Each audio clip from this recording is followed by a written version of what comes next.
Nosotros hablaremos sobre Friedrich Engels, quien nació en Barmen, Alemania, el 28 de noviembre de 1820. Él fue un pensador dirigente socialista de Alemania. Sus padres fueron Elisabeth Franziska y Friedrich Engels, quienes eran fabricantes de textiles y tejidos en algodón. Desde muy joven él se interesó por los trabajos del poeta radical alemán Heinrich Heine. Fue un filósofo, sociólogo y periodista. Estudió en la Universidad Humboldt de Berlín. En 1839 se inicia con la escritura haciendo artículos literarios y filosóficos. En 1842, él se hizo partidario de las ideas comunistas y conoce a Karl Marx. También colaboró con la revista de Northern Star, haciendo estudios económicos políticos.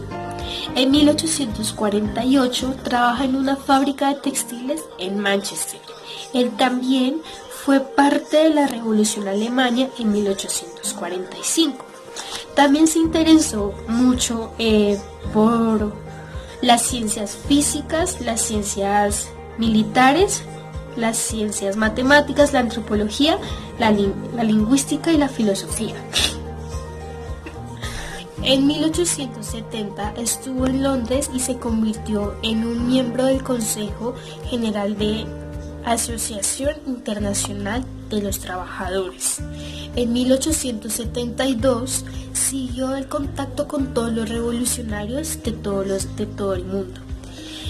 Tras la muerte de Karl Marx, publicó a partir de notas y ensayos el segundo y tercera edición del libro de la Capital. Dark Capital se llamaba así el libro.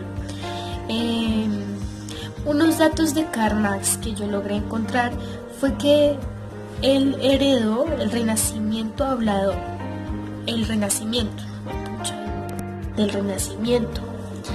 La historia solo podría explicarse en base al desarrollo de la economía. Lenin, un ruso revolucionario, al morir Engels, que murió el 5 de agosto de 1895 en Londres, él dijo: un gran hombre ha muerto. La idea filosófica la va a explicar mi compañero socialista, que era la educación que aplicaba Engels. Pero antes de entrar en contexto con esta, vamos a hablar de cómo surgió. Entonces, la educación socialista surgió a mediados del siglo XIX en Inglaterra por medio de Platón, debido a que en esta época se unió el Renacimiento con la Ilustración. Entonces, esto hizo que hubiera como que surgiera un nuevo tipo de educación para las personas. Entonces Engels, junto con Marx y otros educadores, como que se metieron en el tema y dijeron cómo tenemos que hacer la educación donde no influya la iglesia, donde no influya la burguesía, donde a ti no te expliquen más por tener más y a ti menos por tener menos. No, una educación que pensara en el futuro de sus estudiantes, que pensaran todos como grupo, como en quién iban a ser. Es ahí donde Engels, como era una persona revolucionaria debido a que vive en una familia de bajos recursos, él sabía por el camino que tenía que pasar un trabajador para lograr sus sueños, para poder cumplir sus metas. Entonces Engels decía que sus estudiantes se tenía que pensar en los estudiantes, en su futuro, en su trabajo, en quienes querían ser, en que fueran personas grandes y que todos tuvieran una educación por igual. Entonces Engels dijo como la educación elimina la miseria y humaniza al hombre, tenemos que ser personas de bien. Entonces, la educación socialista que aplicaba Engels hacía que los estudiantes estuvieran en un ambiente muchísimo mejor al uno egoísta o uno que los individualizaba. También Engels metía la educación mental, la educación física y la educación tecnológica.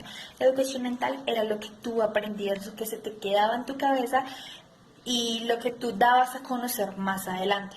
la educación física ya eran las herramientas que tú tomabas, cómo tú explicabas las cosas, como las herramientas que tenías que tomar para miren esto, muestren esto, así.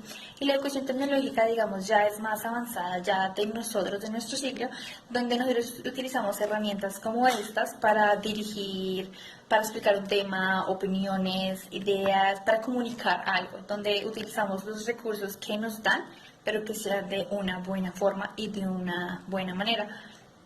Entonces, así concluimos que la educación que aplicaba Engels era una educación que pensaba siempre en los demás, en la sociedad, para que las personas fueran de bien, no estuvieran corrompidas y no pasaran nada malo en un futuro, porque es que también se veía como la pelea de las luchas de clases. Entonces, como usted tenía más, usted tenía una buena educación de calidad, buenos maestros, buenos salones y todo. Y cuando usted tenía esos recursos, entonces usted no podía ir al colegio, no tenía sillas y eso. Entonces, Engels junto con Marx fue donde dijeron como, bueno, vamos a sellar la bomba, vamos a ser revolucionarios, vamos a cambiar el mundo. Entonces, esto es la educación socialista.